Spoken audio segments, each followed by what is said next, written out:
Halo sobat, pintu teater 1 telah dibuka. Kali ini Mimin bakal ngebahas sebuah film yang berjudul See For Me.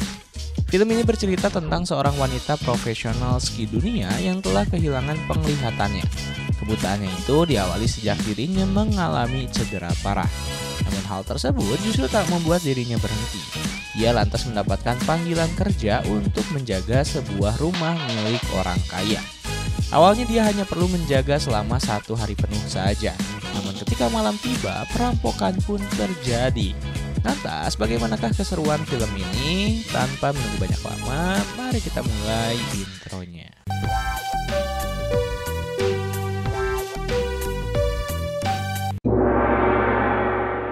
Diperlihatkan seorang wanita bernama Sophie sedang hendak bermain ski.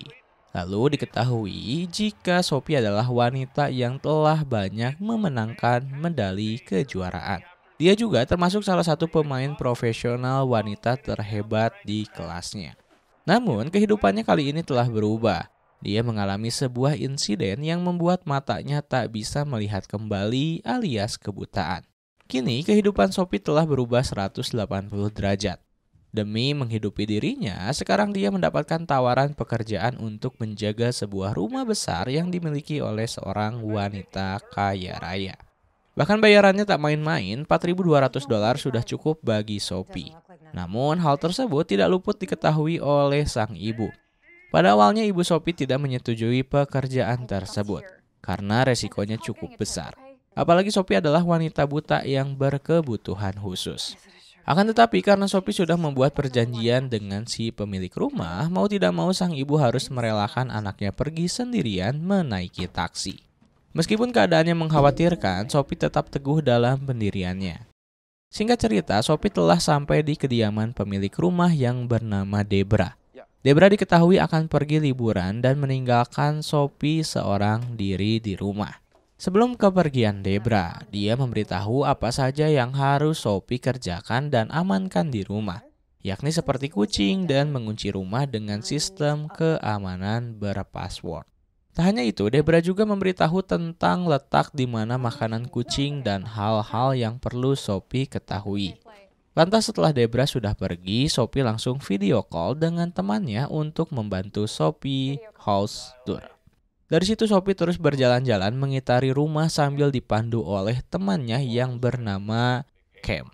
Lalu di selang jalan-jalan itu mereka pun berhenti di sebuah ruangan tempat gudang penyimpanan wine. Di situ lantas Sophie mengambil salah satu botol wine yang cukup mahal. Tanpa pikir panjang Sophie berniat mengambil wine tersebut alias mencurinya. Tentu Cam tidak sepakat dengan tindakan Sophie itu. Dia menyuruh agar Sophie menyimpan kembali botol wine-nya. Tapi Sophie ini ternyata orangnya cukup keras kepala. Dari situ mereka pun sedikit berdebat tentang wine yang diambil Sophie. Namun keputusan tetap berada di Sophie. Setelah beres, Sophie menuju ke kamarnya sambil membaca notifikasi pesan yang dibantu oleh Siri. Diketahui ibu Sophie juga mengirimkan sebuah aplikasi bantuan. Aplikasi tersebut bernama See For Me. Namun karena belum merasa butuh, Sophie pun menghapus pesan tersebut. Setelah itu, Sophie pun berniat untuk merokok. Dan ketika sedang berjalan menuju jendela rumah, tiba-tiba Debra kembali menelpon Sophie. Dia ingin memastikan kalau Sophie telah menyalakan sistem keamanan rumah dan mengunci seluruh akses masuk. Lalu setelah itu Sophie pun mencoba untuk berjalan lagi keluar dari rumah. Tentu saja dia lupa kalau sistem keamanan baru saja Sophie nyalakan, sehingga Sophie terkunci dari luar dan tak bisa masuk ke dalam. Sedetik dia berpikir untuk menelpon Cam lagi, tapi karena tadi dia telah memarahinya, sehingga Sophie pun terpaksa harus mengunduh aplikasi See For Me. Setelah berhasil membuka aplikasinya, dia pun segera menghubungi agen yang disediakan oleh aplikasi tersebut. Sedangkan di sisi lain kita diperlihatkan oleh seorang wanita yang sedang bermain game. Dia bernama Kelly. Kelly adalah agen yang ditelepon oleh Sophie.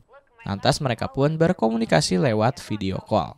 Tak lupa, Sophie juga memberitahu kalau ini bukan rumahnya, sehingga Kelly harus mencari cara lain untuk bisa memandu Sophie ke pintu lain.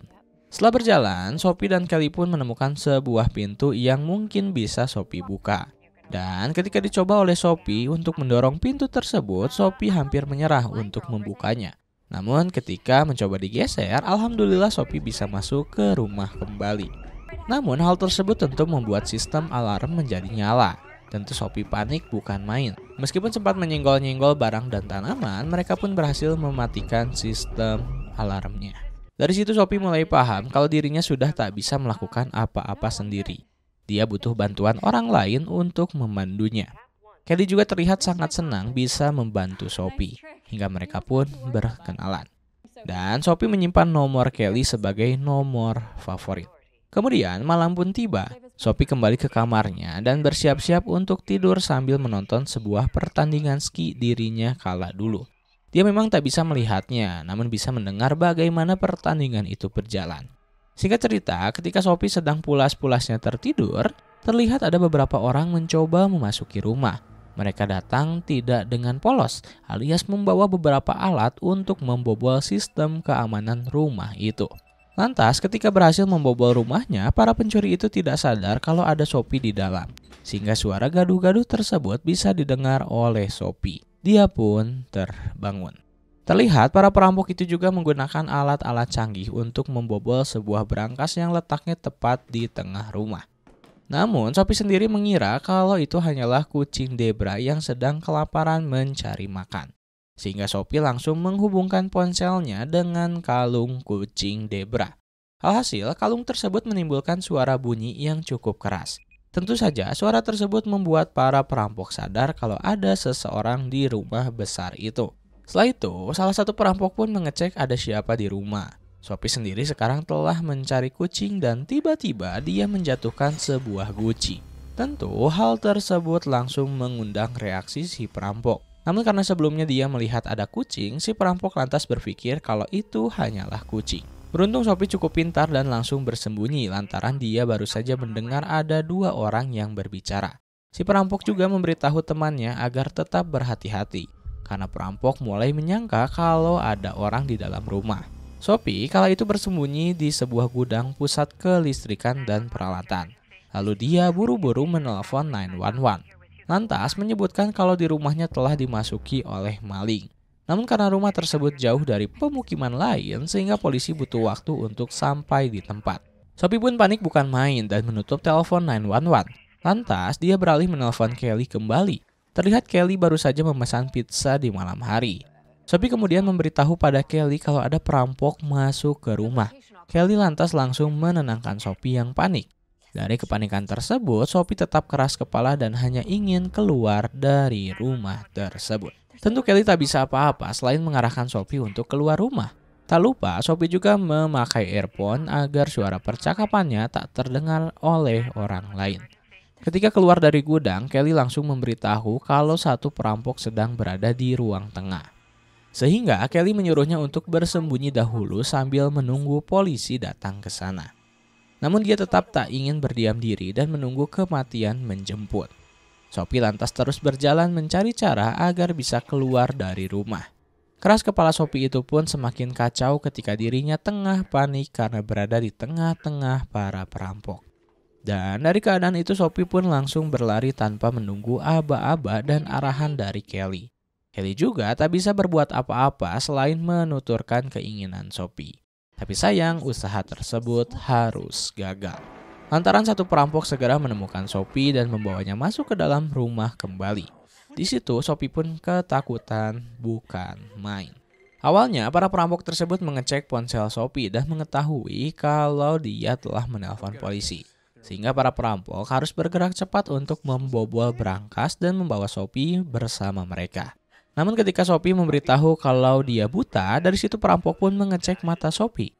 Setelah dipastikan kalau dia buta, para perampok pun langsung membuat keputusan agar segera pergi dari sana dan meninggalkan Sophie di rumah tanpa membawa uang $7 juta yang ada di brankas. Mendengar uang $7 juta, otak Sophie langsung berpikir. Karena waktu yang tersisa hingga polisi datang hanyalah sekitar 5 menit. Sophie bisa saja membatalkan telepon emergensi tersebut, sehingga polisi tak jadi datang dan para perampok bisa kembali membobol brankas. Namun sebagai gantinya, para perampok harus membagi hasil uang tersebut kepada Sophie. Mendengar pernyataan tersebut, ketiga perampok yang ada di sana langsung sepakat. Lantas, Sophie kembali menelpon 911 dan membatalkan permintaannya. Dia mengatakan kalau itu adalah kesalahan karena dia buta dan mengira kalau seseorang ada di dalam rumah. Namun jawabannya cukup membuat semua kaget karena polisi tetap akan datang untuk mengkonfirmasi kejadian tersebut. Dari situ, para perampok pun membuat rencana agar polisi benar-benar percaya jika Sophie hanya sendiri dan buta. Sementara itu, Kelly terus mencoba menghubungkan ulang pada ponsel Sophie. Namun, karena tak kunjung ada jawaban, Kelly lantas mencoba menghubungi pusat komunikasi aplikasi tersebut dan meminta agar segera mengirimkan bantuan ke rumah itu. Kelly terlihat sangat berusaha agar Sophie bisa segera diselamatkan. Tapi di sisi lain, Sophie sendiri telah bernegosiasi dengan pencuri. Tak lama, suara mobil polisi pun terdengar dan ternyata yang datang ke rumah hanyalah satu orang polwan. Namun, ketika mencoba untuk diusir secara halus, polwan itu justru malah semakin ingin masuk ke dalam. Namun, polwan itu mengatakan kalau ini hanyalah SOP polisi. Sebagai seorang yang buta, tentu Sophie pun mempersilahkan polwan itu untuk mengecek beberapa ruangan di dalam rumah. Kala itu, Sophie terus menutup dari pertanyaan polwan itu. Bahkan dia berkata kalau di rumah tersebut tidak ada seorang pun. Kemudian, ketika polwan hendak cabut dari rumah, tiba-tiba dia berbisik pada Sophie agar memberitahu mungkin pelakunya belum jauh dari rumah. Namun Sophie lagi-lagi menolak untuk menjawab pertanyaan tersebut. Dan ketika polwan hendak cabut dari situ, tiba-tiba dari radio terdengar sebuah peringatan kalau ternyata ada 3 pelaku yang memasuki rumah tersebut. Mendengar hal itu, polwan dengan segera memasuki rumah kembali. Tak perlu pakai lama, tiba-tiba satu orang pencuri keluar dari persembunyiannya. Dia pun berpura-pura menyerahkan diri dengan mengatakan kalau hanya dialah pelakunya. Setelah diringkus, tiba-tiba muncullah lagi 2 penjahat dan langsung membanting si polwan. Terjadilah perkelahian di sana. Hal itu juga membuat si polwan cukup kesulitan untuk menangani mereka. Sayang 1000 sayang, polwan itu pun akhirnya tewas dicekik oleh para pencuri. Namun, setelah mereka bertarung, ternyata Sophie diam-diam hendak cabut dari sana. Sophie juga lantas menelpon kembali Kelly dengan sigap. Kelly langsung menanyai bagaimana keadaan Sophie. Ternyata setelah dilihat, Sophie telah membawa sepucuk pistol milik si polwan. Hal itu dia lakukan dengan terpaksa. Sambil terseok-seok berjalan dituturi oleh Kelly. Tiba-tiba Sophie tak sengaja menendang pot. Tentu saja suara yang dihasilkan mengundang para pencuri untuk memeriksa. Lantas, Kelly pun menyuruh agar Sophie bersembunyi di balik semak-semak. Saat itu posisi Sophie sedang berada di sebuah kebun tertutup. Tak lama, salah seorang pencuri pun masuk ke dalam ruangan kebun tersebut. Lalu dia menyalakan lampu ruangan, lalu dalam hitungan detik Kelly langsung menyuruh Sophie untuk segera membidik pistolnya. Di situ, Sophie sempat parno tak karuan. Namun beruntungnya Kelly dan Sophie saling bekerja sama sehingga satu penjahat pun tertembak mati di tempat. Sontak, suara ledakan peluru itu mengundang satu pencuri yang lain. Di situ, Sophie pun lantas cabut ke ruangan bawah karena harus bersembunyi kembali. Sedangkan si pencuri dia telah melihat rekannya yang tewas, sehingga dia harus lebih hati-hati pada Sophie. Sesaat kemudian Sophie membuat pencuri itu terkejut dan dia pun langsung menembaknya. Tapi sial, belum juga mati, justru sinyal ponsel Sophie lah yang duluan mati. Sehingga dia harus berusaha untuk kabur dari si pencuri itu. Beruntung di saat genting itu Kelly kembali terhubung dengan Sophie hingga berhasil menembakkan beberapa peluru ke dada si pencuri. Dari situ jantung Sophie kembali berdebar-debar, namun Kelly segera menyuruh Sophie agar tetap tenang. Tak lupa Kelly juga mengingatkan agar Sophie tetap berada di posisi standby dan memegang pistol sambil menunggu para polisi mendatanginya. Sementara itu, satu pencuri lagi yang sedang mencoba membobol berangkas telah berhasil. Namun kemudian teman-temannya sendiri telah tewas. Sementara dia tidak menyadari akan hal tersebut. Lantas, lagi-lagi Sophie tak kuat jika harus menunggu polisi. Dia lebih memilih jika Kelly memandunya untuk membunuh satu orang pencuri lagi. Namun ketika telah berhadap-hadapan, tiba-tiba ponsel Sophie mati. Tentu hal tersebut membuat Kelly kesal. Sedangkan si pencuri secara perlahan mulai membuka berangkas dan mengambil beberapa gepok uang dolar yang ada di sana. Dia juga mencoba untuk mengulur waktu, sehingga dirinya bisa kabur dari Sophie sambil membawa uang tersebut. Namun Sophie tak ingin tinggal diam. Sophie kala itu terus mengikuti si pencuri hingga Sophie pun berhasil menembak pria tersebut hingga mati. Sophie berhasil menggunakan instingnya kali ini. Setelah itu Sophie mencoba mengambil beberapa uang gepokan di brankas tersebut, lalu berusaha pergi dari sana. Sementara di sisi lain ternyata masih ada satu pencuri lagi yang telah menunggu. Karena merasa tidak beres, pria tersebut pun lantas masuk ke dalam rumah, lalu melihat kalau uang di brankas telah berkurang. Sehingga pria yang disebut saja dia Nico itu langsung mencoba untuk bernegosiasi dengan Sophie. Nico meminta agar Sophie mau menjadi rekannya. Bahkan Nico sendiri tiba-tiba menelpon polisi dan meminta agar segera cepat ke rumah besar milik Debra itu. Dari hal tersebut Nico bermaksud agar dia tak disalahkan dalam aksi pencuriannya. Cerdasnya lagi, Nico membuat Sophie lah yang akan bertanggung jawab atas semua kejadian ini. Namun Sophie ternyata tak mendengarkan omongan Nico. Dia justru malah memadamkan listrik satu rumah yang membuat keadaan menjadi gelap gulita. Dan kini keadaan sama imbang. Aksi kejar-kejaran pun terjadi. Inilah adegan yang paling menegangkan, di mana Sophie hanya bisa menggunakan instingnya untuk membunuh si pencuri itu karena ponselnya telah mati. Sedangkan Nico dia terus mencoba untuk menemukan keberadaan Sophie yang sedang bersembunyi. Lantas tiba-tiba ketika Sophie sedang bersembunyi, dia menyalakan sebuah ponsel yang membuat posisi Nico bisa dia ketahui. Sehingga Sophie pun dengan segera langsung menembak Nico. Namun sial, tembakannya ternyata tak membuat Nico terbunuh. Keadaan pun segera berbalik. Nico kini tengah mencekik Sophie. Tapi Sophie juga tak bodoh. Dia berusaha sekuat tenaga untuk membalikan kembali keadaan.